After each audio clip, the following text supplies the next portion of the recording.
आज 10 गते मेरो कस्तो गयो त्यो चाहिँ तपाईहरुले म देखाउनेछु। तपाईहरुको कस्तो गयो त्यो पनि भन्नुहोस्। हेलो साथीहरु नमस्कार गुड मर्निङ तपाईहरुले मेरो भिडियोमा स्वागत छ। हेर्न सक्नुहुन्छ म बिहान चाहिँ उठिसकेको छु। बिहान उठेपछि बिहानको म तपाईहरुको दृश्य देखाइरहेको छु। यो चाहिँ हेर्न सक्नुहुन्छ आज चाहिँ छिटै घाम लागेको थियो। हेर्नुस् यति धेरै राम्रो घाम लागिसकेको छ। बिहान म उठेपछि बिहान चाहिँ यस्तो घाम लागेको थियो। त्यसपछि म ब्रस गरेँ। ब्रस हेर्नुस् साथीहरु ब्रस गरिरहेको छु। ब्रस गरेपछि म भाँडा धोएपछि मुखसुख धोएँ, हात खुट्टा धोएर म रुममा आएँ। रुममा आएपछि म पानी तताउन गइरहेको छु। पानी तताउनको लागि हेर्नुस् म ग्यास चाहिँ बारिरहेको छु।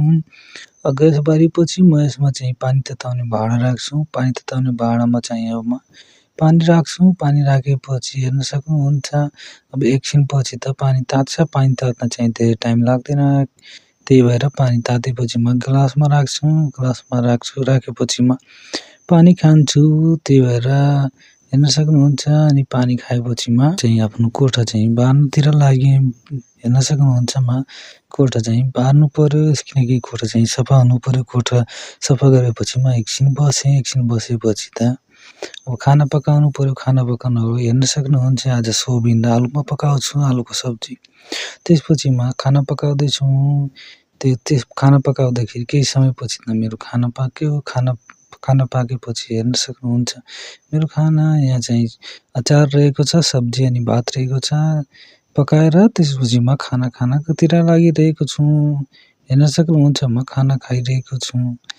अनि मलाई चाहिँ फलो गर्नु भएको छैन भने फलो गर्नुहोस् र मेरो भिडियो कस्तो लाग्छ त्यो पनि कमेन्ट गर्न नभुल्नुहोस्। र म चाहिँ खाना खाएपछि म स्कुल जानको लागि रेडी भएँ। रेडी भएर म अब चाहिँ स्कुल गइरहेको छु। त्यहाँ 10-12 मिनेट हिँडेपछि म पुग्छु आफ्नो स्कुल। तपाईहरुले हेर्न सक्नुहुन्छ यो मेरो चाहिँ स्कुलको गेट रहेको छ।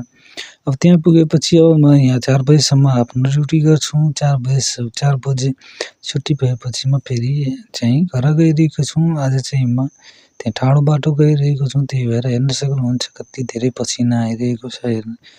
टाढो बाटो जाँदाखेरि चाहिँ धेरै पसिना आउँछ साथीहरु। तपाईहरु पनि यस्तो बाटो हिँड्नु भएछ भने भन्नुहोस्। यो हेर्नुस् बाटो आज चाहिँ म यो बाटो चाहिँ आफ्नो कोठामा आएको छु। हेर्नुस् बाटो चाहिँ कहिले यो आउँछु कहिले त्यो राम्रो बाटो पनि आउँछु। त्यसपछि म केही समय हिँडेपछि म पुग्छु आफ्नो घर। यो हेर्न सक्नुहुन्छ मेरो चाहिँ यो म बस्ने घर रहेको छ। त्यसपछि म आफ्नो घरमा पुगेँ।